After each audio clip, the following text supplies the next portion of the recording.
Hello students, how are you all? Today we are going to start some new topics like ribosomes, ठीक है, cytoskeleton. तो हम सबसे पहले डिस्कस करते हैं राइबोसोम्स को, ठीक है। इसके बाद जितने भी टॉपिक्स आज हमारे बचे हैं इस चैप्टर में, तो उन्हें हम वन बाय वन करके क्या करते हैं, फिनिश करते हैं। ओके बच्चों, तो सबसे पहले हम डिस्कस करते हैं राइबोसोम्स को। तो राइबोसोम्स, जैसा कि आप जानते हैं, राइबोसोम्स कैसे ऑर्गेनल हैं, कैसे हैं? विदाउट एनी मेम्ब्रेन, ठीक है, विदाउट एनी मेम्ब्रेन मीन्स इनके चारों तरफ कोई भी मेम्ब्रेन नहीं है, ठीक है। राइबोसोम सारे टाइप की सेल में प्रेजेंट है, both prokaryotic and eukaryotic cell. Prokaryotic and eukaryotic cell.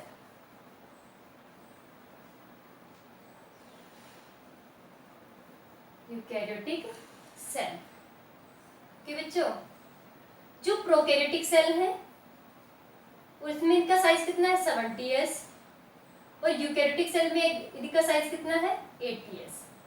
जहां पे ये जो S हमने डिनोट किया है, ये क्या है, स्वीडबर्ग यूनिट। स्वीडबर्ग यूनिट, जिसे हम क्या बोलते हैं, सेडिमेंटेशन कोफिशिएंट भी बोलते हैं, ठीक है। क्या बोलते हैं, सेडिमेंटेशन कोफिशिएंट। ओके, ये जो सेडिमेंटेशन कोफिशिएंट है ये इनवर्सली प्रोपोर्शनल है देयर साइज एंड डेंसिटी, ठीक है, देयर साइज इनवर्सली प्रोपोर्शनल, ठीक है।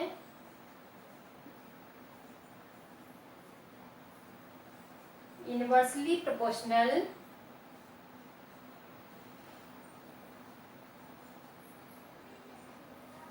टू देयर डेंसिटी एंड क्या बताया आपको, साइज। ओके, जो राइबोसोम्स हैं they are made up with 2 सब यूनिट। कितनी सब यूनिट से बने हैं, 2 सब यूनिट से बने हैं बच्चों।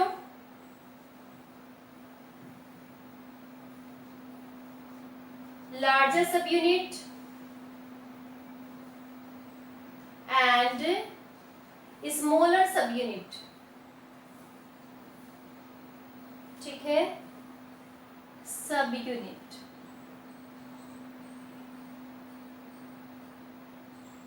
ये जो 70s राइबोसोम है, इनकी लार्जेस्ट सब यूनिट क्या है? प्रोकैरियोटिक में 70s की कौन कौन सी यूनिट है? लार्जर कितनी है, 50s। ओके, स्मॉलर कितनी है, 30s। ओके बच्चों, ये क्या है, इसकी सब यूनिट्स। अब आप सोचोगे कि 70 तो कैसे आना चाहिए, 50 + 20 आना चाहिए, लेकिन इसमें क्या होगा, कुछ पोर्शन ओवरलैपिंग में चला जाता है, इसीलिए हम साइज को कैसे लिखते हैं, 50 + 30।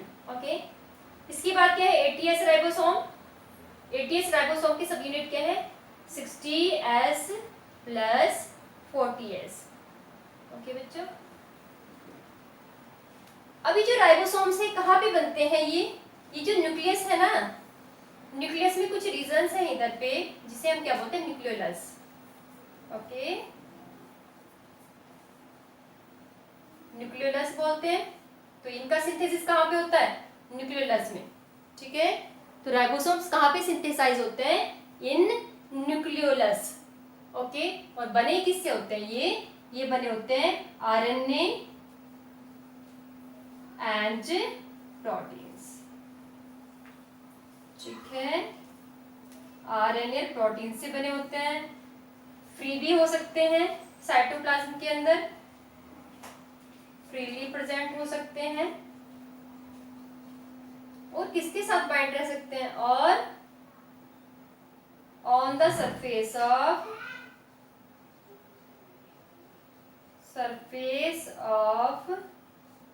Endoplasmic reticulum.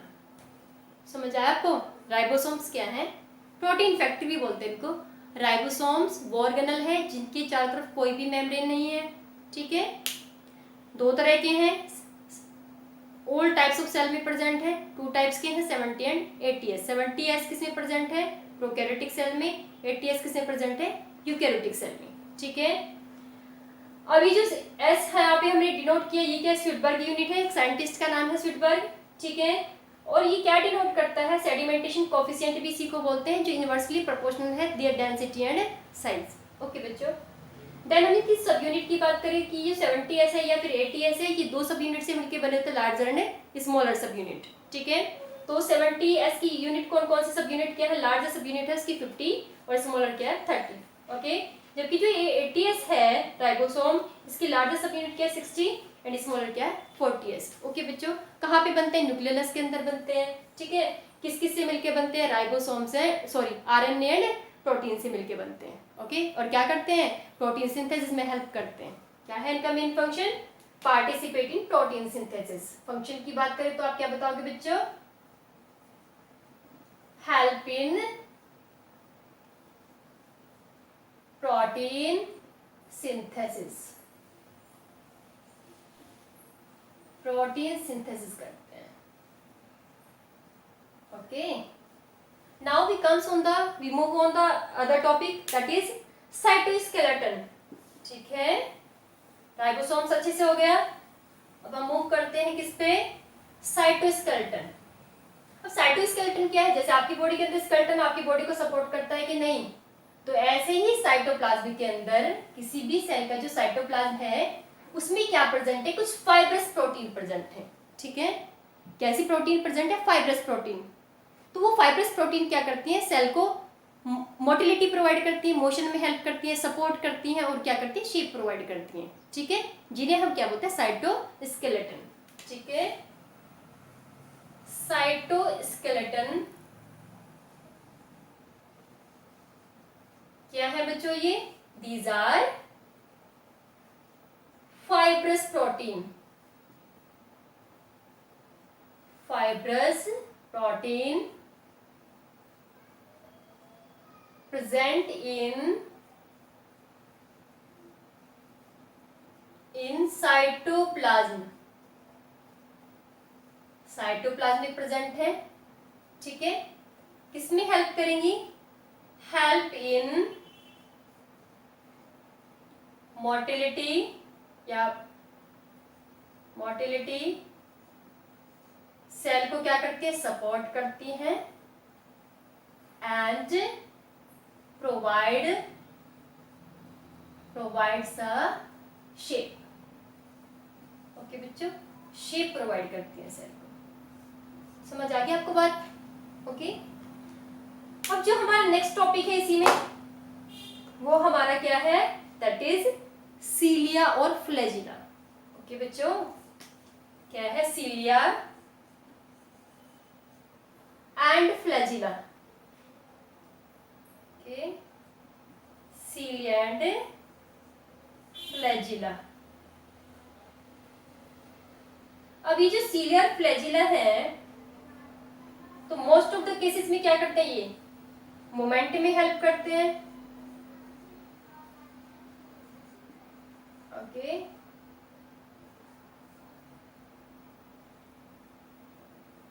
किसमें करेंगे? मूवमेंट में हेल्प करेंगे बच्चों। अब सीलिया जो है वो स्मॉलर इन साइज है, थोड़ा छोटा है साइज में, स्मॉलर। और ये क्या होता है? फ्लैजिला लॉन्ग स्ट्रक्चर होते हैं। सीलिया क्या करेगा? जिस भी सेल में सीलिया प्रेजेंट है उसको मूवमेंट में हेल्प करते हैं, और की तरह काम करते हैं, ऑर्स की तरह, ठीक है। जैसे बोट में ऑर्स होते हैं ना, जिसकी हेल्प से आप क्या करते हो? वाटर को पीछे की साइड में मूव कराते हो और बोट क्या करती है? आगे मूव करती है, ओके। तो ये क्या करते हैं? और की तरह काम करते हैं दोनों। और क्या करेंगे? ये इस साइज में छोटा है, ये साइज में क्या है? लॉन्ग है, ओके बच्चों। ये क्या करेगा? मूवमेंट में हेल्प करता है। किसके मूवमेंट में? या तो ऑर्गेनिज्म के मूवमेंट में, या उसकी चारों तरफ जो लिक्विड है उसके मूवमेंट में हेल्प करता है, ओके बच्चों। क्या बताया आपको? इधर क्या करेगा? या तो लिक्विड को मूव कराएगा, या सराउंडिंग मीडियम आप इसको बोल सकते हो, या किसको मूव कराएगा? सेल को मूव कराएगा, अब ये फ्लैजिला क्या है, लॉन्ग है, तो ये किसमें हेल्प करते हैं, केवल मोमेंट में हेल्प करते हैं। ठीक है, ऑर्गेन्स को मोमेंट में हेल्प करते हैं। बैक्टीरिया के अंदर भी फ्लैजिला है, बैक्टीरिया के अंदर भी फ्लैजिला है, लेकिन इस फ्लैजिला की स्ट्रक्चर यूकैरियोटिक फ्लैजिला से काफी डिफर करती है, क्योंकि ये एक ही प्रोटीन से मिलकर बना है। इसका नाम क्या है, फ्लैजिलिन। फ्लैजिलिन प्रोटीन से मिलकर बना है। ओके, याद रहेगा आपको कि बैक्टीरिया भी जो फ्लैजिला है उसकी स्ट्रक्चर यूकैरियोटिक फ्लैजिला इसीलिए से क्या करते हैं, डिफर करती है। ओके, अब जब हम आगे बढ़ते हैं, इसके स्ट्रक्चर को देखते हैं। तो यदि हमें इसकी स्ट्रक्चर ड्रॉ करनी हो ना, इसकी सीलिया फ्लैजिला की, तो कैसे बनाते हैं, ये बने होते हैं प्रोटीन से जिसका नाम क्या है, ट्यूबुलिन प्रोटीन। क्या है बच्चों, ट्यूबुलिन प्रोटीन। बैक्टीरिया भी किससे बना है, फ्लैजिलिन से, और इसमें बना है ट्यूबुलिन प्रोटीन। ओके, और ये जो ट्यूबुलिन प्रोटीन है, इनका अरेंजमेंट क्या है, सीलिया और फ्लैजिला के अंदर 9+2 का अरेंजमेंट है। क्या बताया आपको, 9+2 का अरेंजमेंट है। अब 9+2 का अरेंजमेंट का मतलब क्या है कि मीन्स 2 ट्यूबुलिन यहाँ पे प्रेजेंट होगी, किसमें, पेरिफेरल रीजन में, ऐसे 9 ग्रुप्स बना लेगी ये। ओके,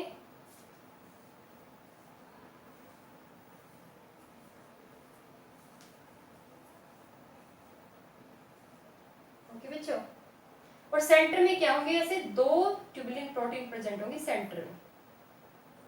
ओके,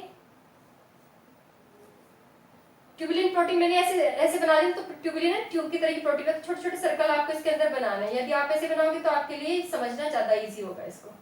ठीक है, ट्यूबुलिन प्रोटीन क्या बोलते हैं, ट्यूब की तरह की प्रोटीन्स हैं, इसीलिए इनको क्या बोलते हैं, ट्यूबुलिन। तो यहाँ एक ट्यूबुलिन प्रोटीन 2 फाइबर तो बीच में बनाएंगी, ठीक है, और पेरिफेरल रीजन में क्या बनाएंगी, 9 फाइबर्स बनाएंगी। ये सारे फाइबर्स किसके अंदर अरेंज होंगे, प्लाज्मा मेम्ब्रेन के अंदर। ये क्या है इनके चारों तरफ, प्लाज्मा मेम्ब्रेन, प्लाज्मा मेम्ब्रेन। ठीक है, सब कुछ ये सारा अरेंजमेंट कहाँ प्रेजेंट है, इनसाइड द प्लाज्मा मेम्ब्रेन। क्या बता आपको, 9 ग्रुप्स, तो यहाँ पे 2 डबलेट प्रेजेंट है, इसमें 9 ग्रुप्स की फॉर्म में सेंटर में क्या है, 2। ठीक है, सेंटर में ये 2 हैं, इनको एक शीट कवर करके रखते हैं जिसको बोलते हैं सेंट्रल शीट। ठीक है, आपस में जुड़े होंगे ये भी, क्या बोलते हैं इसको, सेंट्रल शीट। ठीक है बच्चों, ये क्या है, आपके पेरिफेरल, सारे के सारे क्या है, पेरिफेरल है, और ये आपस में जुड़े होते हैं लिंकर से, आपस में भी जॉइंटेड है ये। ठीक है, और इसके साथ भी जॉइंट है इधर।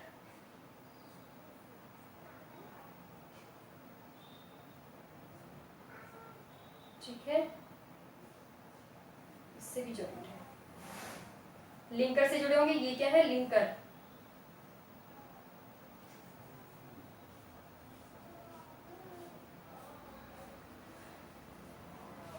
ये सेंट्रल सीट है। ओके, जो ये अटैच करेगी अब वो क्या है, रेडियल स्पोक। सेंट्रल वाली शीट के साथ कैसे अरेंज है ये, रेडियल स्पोक से। क्या है, रेडियल स्पोक। ओके बच्चों, ये सारा जो अरेंजमेंट मैंने बताया 9+2 का अरेंजमेंट, ठीक है, ये क्या बनाएंगे, एक्सोनेम। क्या बनाएंगे, सारे मिलके एक एक्सटेंडेड फॉर्म बनाएंगे, एक स्ट्रक्चर बनाएंगे इलोंगेटेड, जिसका नाम क्या है बच्चों, एक्सोनेम। एक्सोनेम मीन्स जो फ्लैजिला आपको ऐसे दिखाई दे रहा है ना, यदि आप इसको इलेक्ट्रॉन माइक्रोस्कोप से स्टडी करो तो इसके अंदर जो अरेंजमेंट है वो कैसा अरेंजमेंट है, 9 प्रोटीन्स ऐसे प्रेजेंट है पेरिफेरल रीजन में, और सेंटर में 2 प्रोटीन्स ऐसे हैं। तो इसके अरेंजमेंट को हम क्या बोलते हैं, 9+2। ओके बच्चों, अब ये जो बेस है जहां से ये अटैच है वहां पे सेंट्रियोल प्रेजेंट है, जिसे हम क्या बोलते हैं, बेसल बॉडी। यहाँ पे क्या होगा, बेसल बॉडी। ठीक है, बेसल बॉडी कहाँ है, सबसे नीचे प्रेजेंट है। ओके, क्या बताया आपको, जो सीलिया फ्लैजिला है क्या है, वो ऐसे ऑर्गेनल मतलब ऐसे पार्ट्स हैं जो लोकोमोशन में हेल्प करते हैं, मूवमेंट में हेल्प करते हैं। बैक्टीरिया में भी फ्लैजिला है, लेकिन वो कैसी, एक ही प्रोटीन से मिलकर बना है जिसका नाम क्या है, फ्लैजिलिन। ठीक है, जबकि यदि हम यूकैरियोटिक फ्लैजिला की बात करते हैं तो उसमें प्रोटीन कौन सी है, ट्यूबुलिन प्रोटीन है, लेकिन ट्यूबुलिन प्रोटीन का अरेंजमेंट क्या है, 9+2 का अरेंजमेंट है। 9+2 का मतलब है कि 2 डबलेट तो क्या बनाएंगे, पेरिफेरल रीजन में प्रेजेंट है 9 ग्रुप्स में और सेंटर में 2 प्रेजेंट है, तो उस अरेंजमेंट को हम क्या बोलते हैं 9+2। ये सारा स्ट्रक्चर किसके अंदर प्रेजेंट है, प्लाज्मा मेम्ब्रेन के अंदर प्रेजेंट है। ठीक है, ये सारा अरेंजमेंट जब एक इलोंगेटेड स्ट्रक्चर का फॉर्मेशन करेगा तो उसे हम बोलते हैं एक्सोनिम। ओके बच्चों, तो ये क्या हो गया आपका सीलिया एंड फ्लैजिला। इसके बाद हम मूव करते हैं किस पे, सेंट्रियोल। ओके बच्चों, नेक्स्ट हमारा क्या है, सेंट्रियोल या सेंट्रोसोम भी बोल सकते हैं। ठीक है, क्या है, सेंट्रोसोम, सेंट्रोसोम, सेंट्रोसोम और सेंट्रियोल। ओके बच्चों, आपने ये पढ़ा है कि ये किसमें प्रेजेंट है, एनिमल सेल में, एनिमल सेल में प्रेजेंट है। कहां पे प्रेजेंट है, अबव न्यूक्लियस, न्यूक्लियस के ऊपर प्रेजेंट है। ठीक है, सपोज करो ये कोई एनिमल सेल है, ये इसका न्यूक्लियस है, तो यहाँ पे क्या प्रेजेंट है, ऐसे 2 स्ट्रक्चर प्रेजेंट है, ऐसे एक दूसरे के परपेंडिकुलर। ओके, ये जो यहाँ पे स्ट्रक्चर प्रेजेंट है, परपेंडिकुलर है जो एक दूसरे की, इसे हम क्या बोलते हैं, सेंट्रोसोम। ठीक है, सेंट्रोसोम में 2 पार्ट है ना, इन्हें बोलेंगे सेंट्रियोल। ये दोनों क्या है, सेंट्रियोल। जब कोई भी सेल क्या करती है, डिवाइड करती है, तो डिवाइड करने से पहले ये क्या करेंगे, दोनों अपोजिट पोल पे मूव करें, एक इधर रह जाएगा एक इधर चला जाएगा। ठीक है, फिर यहाँ से क्या बनेगी, स्पिंडल फाइबर। ठीक है, न्यूक्लियर मेम्ब्रेन तो डिसॉल्व हो ही जाएगी जब सेल डिवाइड करती है। ये क्या बनाएंगे, स्पिंडल फाइबर, और ये स्पिंडल फाइबर जो क्रोमोसोम यहाँ पे प्रेजेंट होगा उसके डिवीजन में क्या करते हैं, पार्टिसिपेट करते हैं। ठीक है, आ रही बात समझ में। लेकिन जो हमने अभी बताया कि सेंट्रोसोम या सेंट्रियोल, ये भी किससे बने होते हैं, ट्यूबुलिन प्रोटीन से बने होते हैं। ठीक है, कौन सी प्रोटीन से बने हैं, ट्यूबुलिन प्रोटीन से बने, ट्यूबुलिन प्रोटीन से बने हैं। अरेंजमेंट क्या है इनका, 9+2 वाला अरेंजमेंट है, बट क्या है, वहां पे डबलेट था, रेडियल रीजन में क्या था, पेरिफेरल रीजन में यहाँ पे 2 ट्यूबुलिन प्रोटीन प्रेजेंट थी, यहाँ पे क्या होगी 3, बस ये डिफरेंस है इसके अंदर। हमारी बात समझ में, पेरिफेरल रीजन में 2 का ग्रुप ना प्रेजेंट हो कि कितने का ग्रुप है, 3 का ग्रुप प्रेजेंट है यहाँ पे। Okay,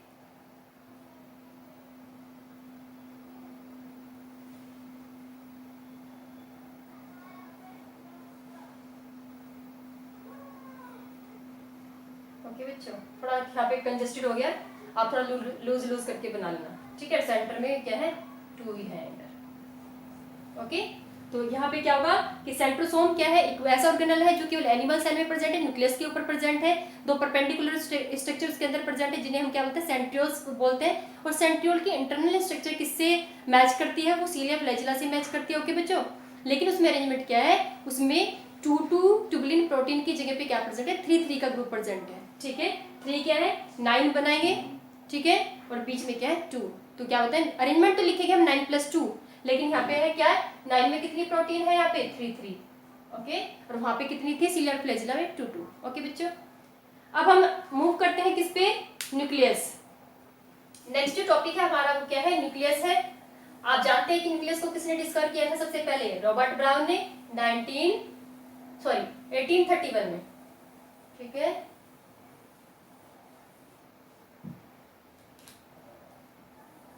nucleus discovered by Robert brown,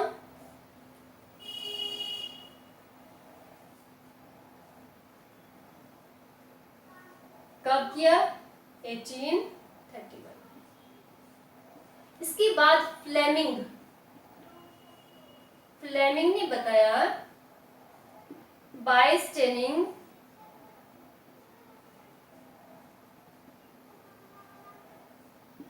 with basic dye, एक बेसिक डाई का यूज करके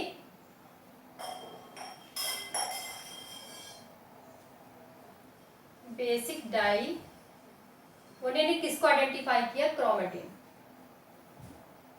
मींस कलर्ड थ्रेड की तरह के स्ट्रक्चर जो न्यूक्लियस में प्रेजेंट है। ठीक है, उनको क्रोमेटिन नेम प्रोवाइड किया किसने, फ्लेमिंग ने। ओके बच्चों, अब जो न्यूक्लियस की स्ट्रक्चर है जरा उसको देखो, ये क्या है, न्यूक्लियस। डबल मेम्ब्रेन ऑर्गेनल है, एक आउटर मेम्ब्रेन है, एक क्या है, इनर मेम्ब्रेन। ठीक है, जहां जहां पे आउटर इनर मेम्ब्रेन आपस में मर्ज हैं वो क्या बनाएगा आपका न्यूक्लियर पोर। ओके, ये क्या है न्यूक्लियस, ये आउटर मेम्ब्रेन, ये क्या है इनर मेम्ब्रेन।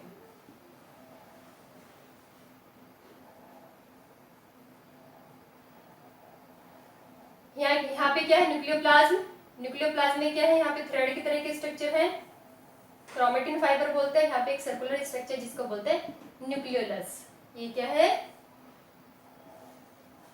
न्यूक्लियोलस, ये क्या है क्रोमेटिन, क्रोमेटिन फाइबर। ओके, ये क्या है न्यूक्लियर पोर।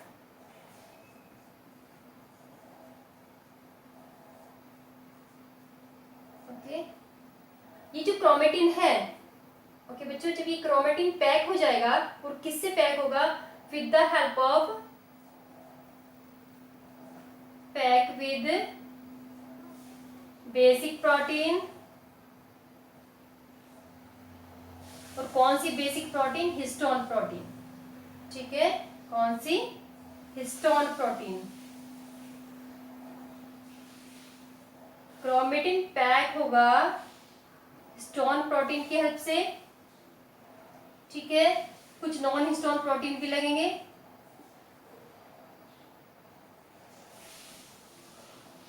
हिस्टोन प्रोटीन, तो ये किसमें कन्वर्ट हो जाएगा, क्रोमोसोम में। ठीक है, क्रोमेटिन बताया मैंने, क्रोमेटिन थ्रेड की तरह की स्ट्रक्चर है।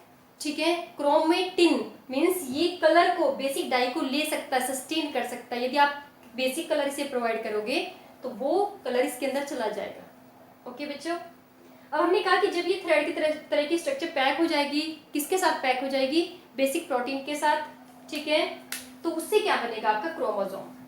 ओके बच्चों, क्या बनेगा, क्रोमोसोम। ओके, क्रोमोसोम बनेगा।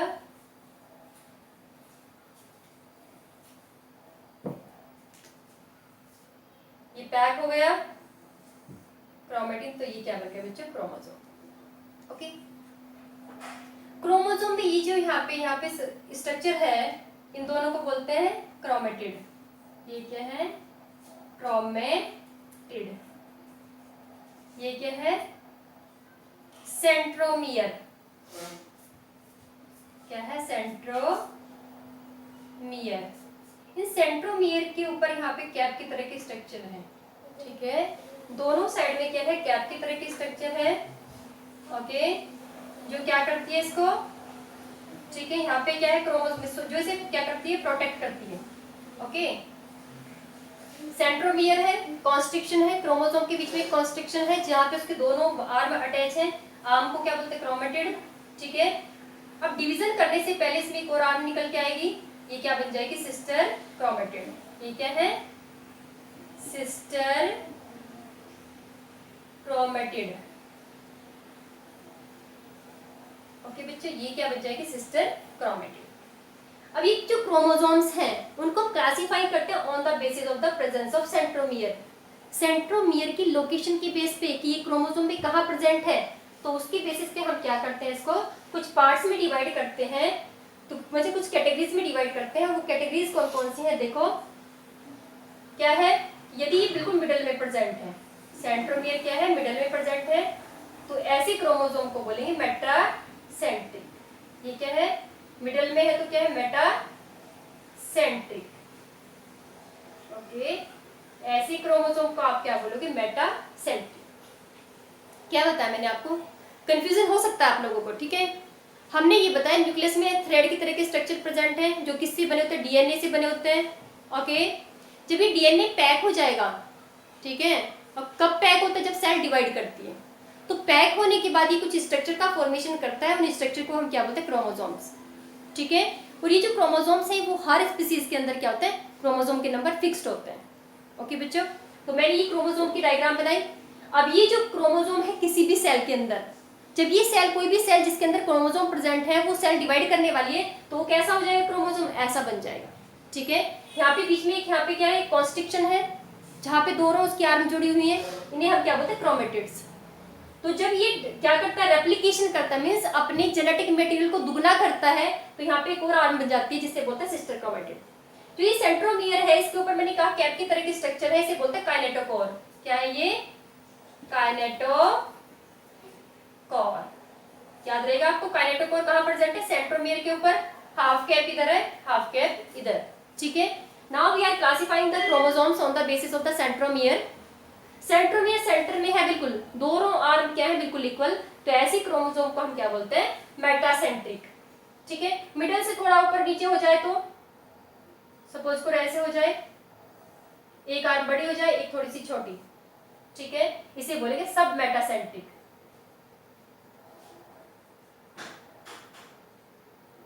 सब मेटासेंट्रिक।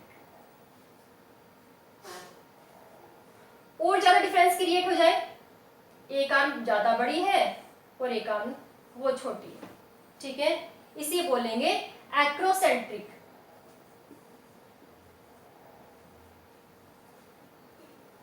ठीक है, ये क्या है, एक्रोसेंट्रिक। और जब ये आर्म सबसे छोटी रह जाए, ठीक है, तो इसे आप क्या बोलोगे बच्चों, इस वाली कंडीशन में जब वो छोटी है ये, इसे बोलेंगे टीलोसेंट्रिक।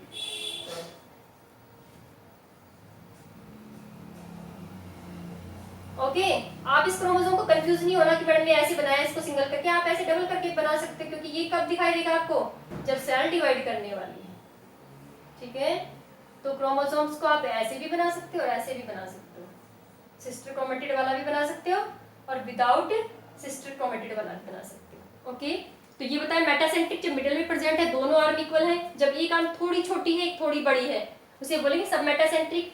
जब काफी डिफरेंस है दोनों आर्म में, तब बोलेंगे एक्रोसेंट्रिक। ठीक है, और जब बिल्कुल टिप पे प्रेजेंट है, ओके, तो उसे बोलेंगे टीलोसेंट्रिक। या आप ये भी एस को ऐसे बना सकते हो, जब एक ही मतलब सेंट्रोमियर से इसकी दोनों आर्म ऐसे अटैच हों, ऐसे। ओके, तो ये भी क्या है आपका टीलोसेंट्रिक टाइप ऑफ क्रोमोसोम्स। अब क्या है, कुछ माइक्रोबॉडीज प्रेजेंट होती हैं सेल के अंदर। क्या है, प्लांट सेल हो या एनिमल सेल हो, तो हम कुछ टर्म्स यूज करते हैं, माइक्रोबॉडीज। ये जो माइक्रोबॉडीज हैं, किसी भी सेल में हो सकती है, प्लांट और एनिमल सेल में।